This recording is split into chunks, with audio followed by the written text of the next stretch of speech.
Students, तो ये हमारे चैप्टर 6 टिश्यूज़ की सेकंड पार्ट है। फर्स्ट पार्ट में हमने प्लांट टिश्यूज़ कंप्लीट कर लिया था और आज के इस लेक्चर में हम एनिमल टिश्यूज़ करेंगे। Animal tissues, when we breathe we can actually feel the movement of our chest. How do these bodies parts move? For this we have specialized cells called muscle cells. जैसे इस diagram में दिखाया हुआ है, stomach and इस जिसके अंदर ये जो स्मूथ मसल्स फाइबर्स पाए जाते हैं, इस तरह के स्ट्रक्चर्स होते हैं इनकी। ठीक है, तो ये क्या है और location of muscle fibres, nucleus पाया जाता है इनमें, तो इनके बारे में हम ब्रीफली स्टडी करते हैं अभी। How do these body parts move? For this we have specialised cells. The contraction and relaxation of this cells result in movement. ये टिश्यूज जब कॉन्ट्रैक्ट होते हैं, रिलैक्स होते हैं, तो इनके थ्रू मूवमेंट कर पाती है ये हमारे बॉडी की ये जो पार्ट्स है। During breathing we inhale oxygen. Where does this oxygen go? आपको पता है कि हम ऑक्सीजन लेते हैं। It is absorbed in the lungs and then is transported to all the body cells through blood. Oxygen क्या होती है? जो हमारे लंग्स होते हैं उनके थ्रू ऑक्सीजन को एब्जॉर्ब कर लिया जाता है और फिर इसे बॉडी के अलग अलग पार्ट्स में भेजा जाता है। किसके थ्रू? ब्लड के through. Why would cells need oxygen? क्यों ज़रूरत है इन सेल्स को ऑक्सीजन की? The function of mitochondria we studied earlier provide a clue to this question. Okay, तो जैसे हमने माइटोकॉन्ड्रिया के बारे में पढ़ा होगा लास्ट चैप्टर में, blood flows and carries various substances from one part of the body to the other. For example, it carries oxygen and food to all cells. It also collects waste from all parts of body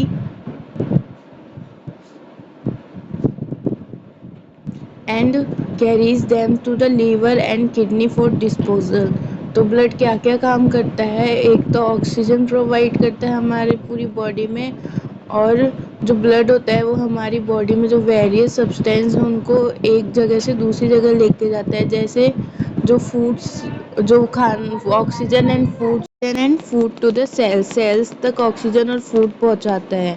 ये क्या करता है? Blood क्या करता है? Waste को collect करता है और बॉडी के और सभी पार्ट्स में से, और उनको कहाँ तक पहुँचाता है? लीवर और किडनी तक। Blood and muscles are both examples of tissue found in our body. अगर आपसे पूछा जाए कि एनिमल टिश्यूज़ में हमारी बॉडी में टिश्यूज़ का कुछ एग्जाम्पल दो, उनके नाम बताओ, तो blood and muscles. On the basis of the functions they perform we can think of different types of animal tissues. इस तरह से हम क्या कह सकते हैं कि फंक्शंस के आधार पर हमारी बॉडी में अलग अलग टाइप के टिश्यूज़ पाए जाते हैं, such as epithelial tissues, connective tissues, muscular tissues and nervous tissues. Blood is a type of connective tissues and muscle forms a muscular tissues. अब हम एपिथेलियल टिश्यूज़ के बारे में पढ़ते हैं। The covering of protective tissues in the animal bodies are epithelial tissues. Epithelium covers most organs and cavities within the body. जो हमारी body के ऑर्गन्स को कवर करके रखता है ना, कैविटीज़ को, उसको कहते हैं epithelial tissues. It also forms a barrier to keep different body system separated. ये बैरियर का काम भी करता है, इसी के ज़रिए वो बैरियर का काम भी करना शुरू कर देता है, जिससे बॉडी के जो डिफरेंट पार्ट्स हैं वो एक दूसरे से सेपरेट रहे। The skin, the lining of the mouth, the lining of blood vessels, lung, alveoli and kidney tubules are all made of epithelial tissues. देखो, जो हमारी स्किन होती है, लाइनिंग ऑफ द माउथ है, लाइनिंग ऑफ द ब्लड है, vessels है, blood vessels, lung, alveoli and kidney tubulars are all made of epithelial tissues. Epithelial tissues cells are tightly packed and form a continuous sheet. ये क्या होते हैं, ये tightly pack होते हैं और एक शीट की तरह दिखते हैं, क्योंकि ये कवर करके रखते हैं ना शीट की तरह, इस वजह से.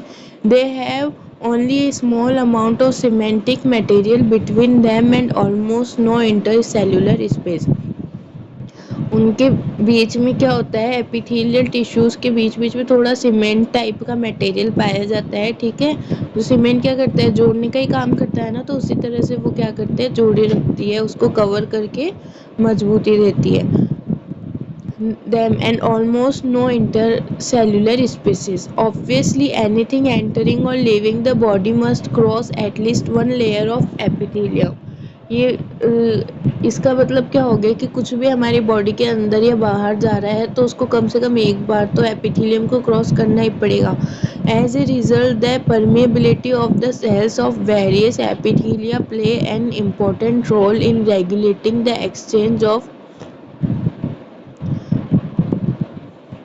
material between the body and external environment and also between different part of the body. देखो क्या कहा गया है कि अलग अलग एपिथेलिया की जो सेल्स होती है वो बहुत इम्पोर्टेंट रोल करती है, क्योंकि ये मटेरियल्स को एक्सचेंज करती है किस किस के बीच में, बॉडी के बीच में और एक्सटर्नल एनवायरनमेंट के बीच में, एंड आल्सो बिटवीन डिफरेंट, और साथ ही साथ जो बॉडी के डिफरेंट पार्ट्स हैं उनके बीच में भी.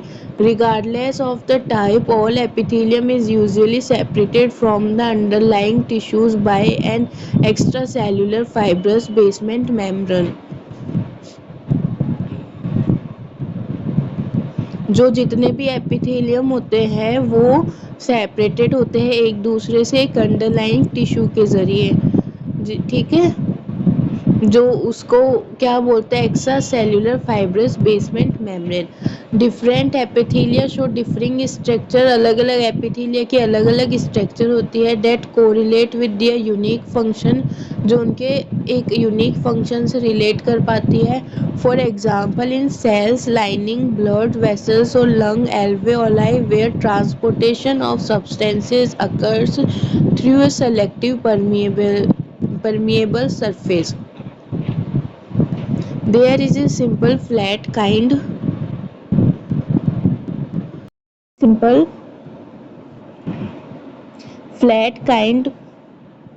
of epithelium. This is called the simple squamous epithelium.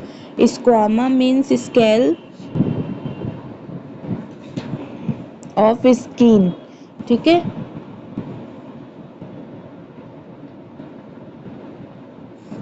simple squamous epithelial cells are extremely thin and flat and form a delicate lining.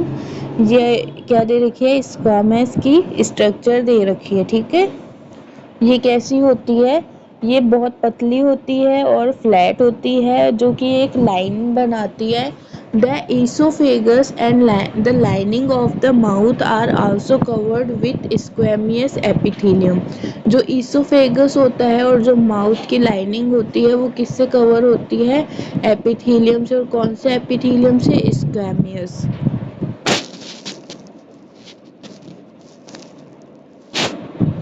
The skin which protects the body is also made of squamous epithelium. जो हमारी skin है वो भी squamous epithelium से बनी है. Skin epithelial cells are arranged in many layers to prevent wear and tear. जो skin epithelial होती है वो काफ़ी चीज़ों से हम काफ़ी लेयर्स में अरेंज्ड होती है, उनके अंदर काफ़ी लेयर्स होती है. Since they are arranged in a pattern of layer the epithelium is also called stratified squamous epithelium. इन लेयर्स की अरेंजमेंट को हम क्या कहते हैं, stratified squamous epithelium, where absorption and secretion occur as in the inner lining of the intestine. Tall epithelial cells are present. जहाँ पे absorption और secretion होता है ना इंटेस्टाइन की इनर लाइनिंग के अंदर, उसको क्या कहते हैं, कॉल्यूमनर. या इसे सीलिएटेड भी बोलते हैं। इसको इसकी पिलर लाइक स्ट्रक्चर होती है, लॉन्ग स्ट्रक्चर होती है, इस वजह से इसको कॉलमनर कहते हैं। Epithelium facilitates movement across the epithelial barriers. और एपिथेलियल एक से दूसरी जगह क्या करते हैं, उनको पार करना पड़ता है एपिथेलियम को, ठीक है। तो वो किसके थ्रू पार करना पड़ता है एपिथेलियम, वो एपिथेलियल बैरियर के थ्रू पार कर पाते हैं, क्रॉस पर कर पाते हैं। In the respiratory tract the columnar epithelial tissue also has cilia. Columnar epithelial tissue के पास सीलिया होता है, which are hair like projections on the outer surface of epithelial cells. ये इनकी जो स्ट्रक्चर होती है वो कैसी होती है, वो हेयर लाइक स्ट्रक्चर होती है। These cilia can move and their movement pushes the mucus forward to clear it. This type of epithelium is the ciliated columnar epithelium.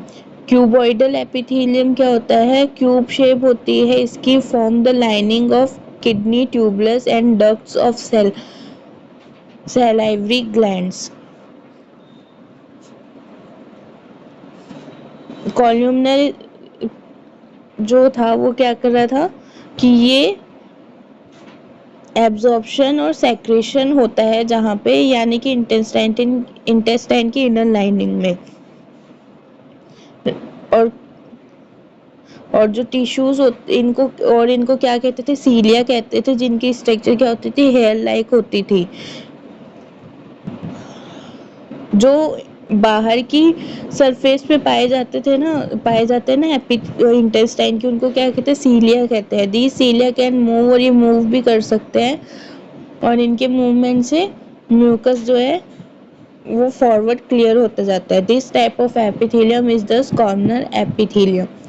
Cuboidal epithelium cuboid shape cells होते हैं, forms lining of kidney tubules and ducts of salivary glands.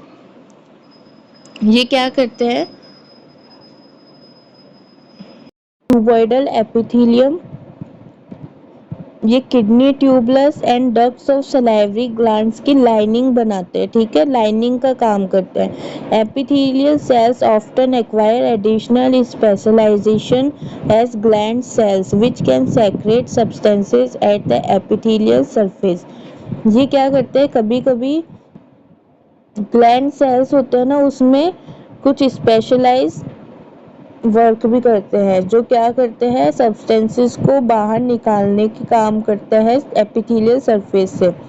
Sometimes a portion of epithelial tissue falls inward and a multicellular gland is formed, this is glandular epithelium. कभी कभी क्या होता है कि जो epithelial tissues होते हैं वो फोल्ड होकर अंदर की तरफ चले जाते हैं और एक मल्टीसेल्युलर ग्लैंड का फॉर्मेशन करते हैं, जिसे क्या कहते हैं, ग्लैंड्यूलर एपिथेलियम। तो हमने एपिथेलियम के बारे में क्या पढ़ा कि ये क्या करते हैं कि कवर करते हैं, जैसे हमारी स्किन को कवर कर दिया, और हमारे डिफरेंट जो ऑर्गन्स होते हैं उनमें एक लेयर की तरह मान लो कवर करके रखते हैं।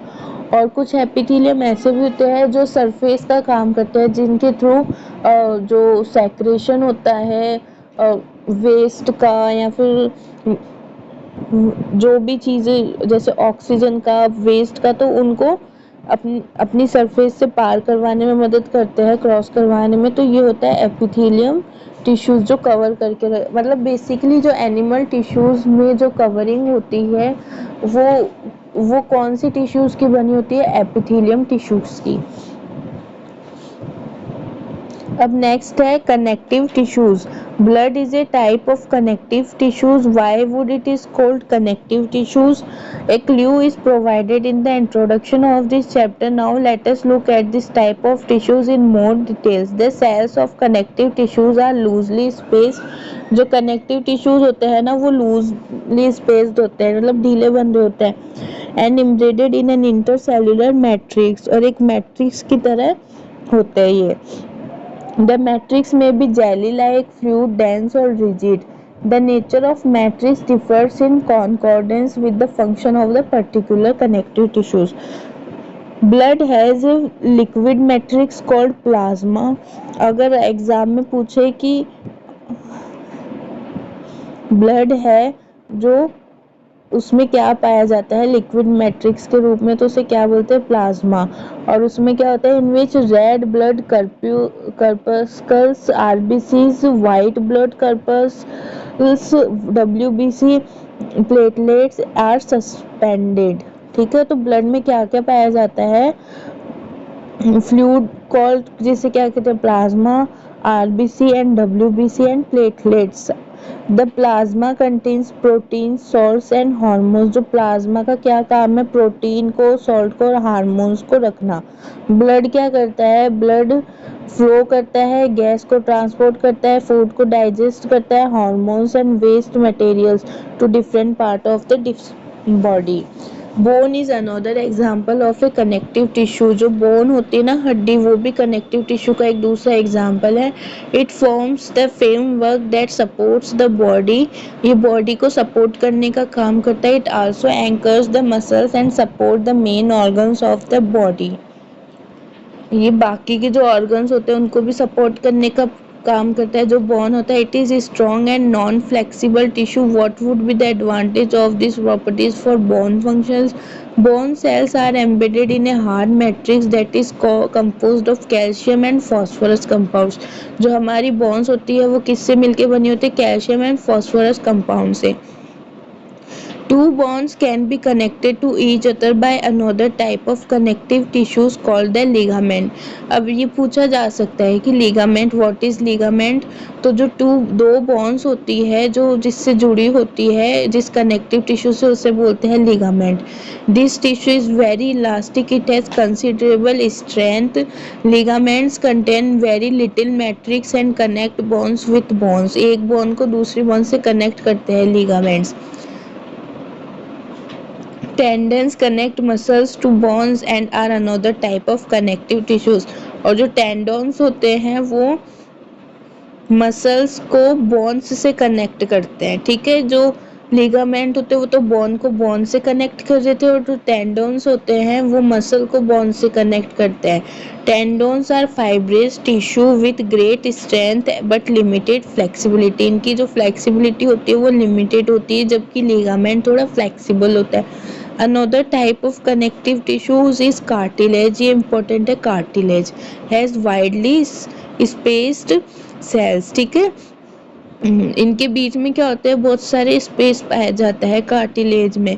The solid matrix is composed of protein and sugars. और ये किसकी बनी होती है, ये प्रोटीन एंड शुगर लाइक होता है। Cartilage smoothens bone surface at joints and is also present is nose, ear, trachea and larynx.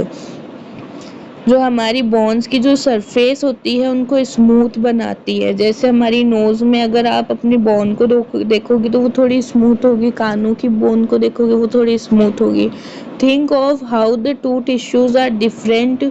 क्या ये टिश्यूज कैसे डिफरेंट होते हैं? Areolar connective tissues is found in between the skin and muscles. जो bones में मिल रही थी वो थी लिगामेंट, जो बॉन्स को कनेक्ट कर रही थी। जो मसल और बॉन्स को कनेक्ट कर रही थी वो टेंडोन थी।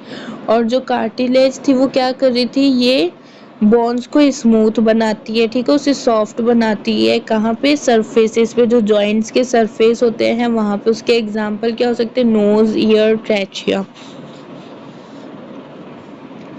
Areolar connective tissue is found between the skin and muscles. जो एरोलर कनेक्टिव टिश्यूज होते हैं वो स्किन और मसल्स में मिलते हैं, around blood vessels and nerves and in the bone marrow. It fills the space inside the organs. जो organs के बीच में जो खाली जगह होती है उसमें पाए जाते हैं। और ये स्किन और मसल्स, जो हमारी स्किन और बॉडी के अंदर जो मसल्स पाई जाती है ना, उनको जोड़ते हैं। Suppose internal organs and helps in repair of tissues. ये रिपेयर करने की भी कोशिश करती है जो हमारे इंटरनल ऑर्गन्स होते हैं। Where are fats store in our body? Fat storing adipose tissue is found below the skin and between internal organs. Skin और इंटरनल ऑर्गन्स के बीच में जो फैट है वो स्टोर होता है। The cells of this tissues are filled with a flat globulous storage of fats also lets it act as insulator. अगर हमारी स्किन और मसल्स के बीच में या फिर इंटरनल ऑर्गन्स के बीच में फैट जमा हो जाएगा तो वो एक इंसुलेटर की तरह काम करना शुरू कर देगा, क्योंकि जो फैट जमा होने की वजह से क्या होगा कि ट्रांसफ़र होना बंद हो जाएगा, ठीक है, बहुत सारी चीज़ों का, जैसे एयर का और जो प्रोटीन है इन सब का। अब आगे देखते हैं मस्कुलर टिश्यूज़ का थर्ड टाइप है muscular tissues. Muscular tissue consist of elongated cells also called muscle fibers. This tissue is responsible for movement in our body. Muscles contain special proteins called contractile proteins which contract and relax to cause movement. We can move some muscles by conscious will. Muscles present in our limbs move when we want them to and stop when we so decide. Such muscles are voluntary muscles.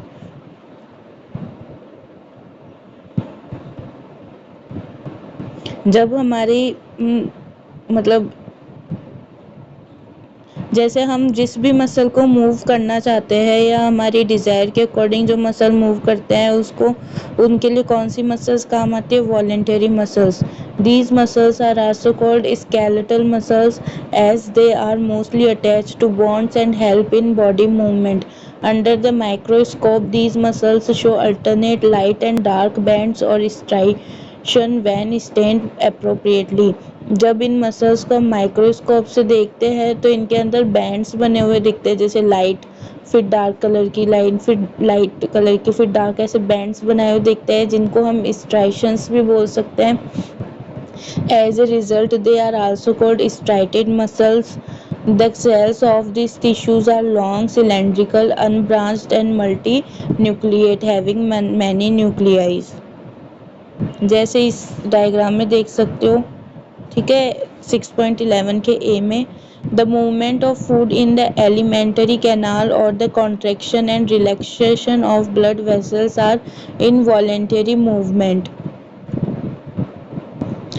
जो food है जो alimentary canal के through या contraction के through या relaxation of blood vessels के through हमारे body के अंदर जाते हैं, तो उनमें जो मसल्स यूज़ होती है वो इनवॉलेंटरी मूवमेंट्स होती है.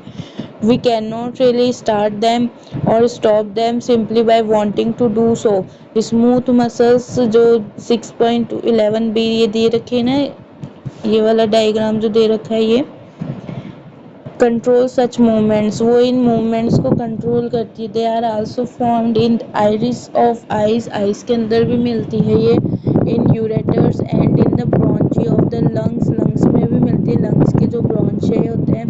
The cells are long with pointed ends, ये जो सेल्स होते हैं वो लंबे होते हैं और जो इनके एंड्स होते हैं वो स्पाइंडल शेप के होते हैं.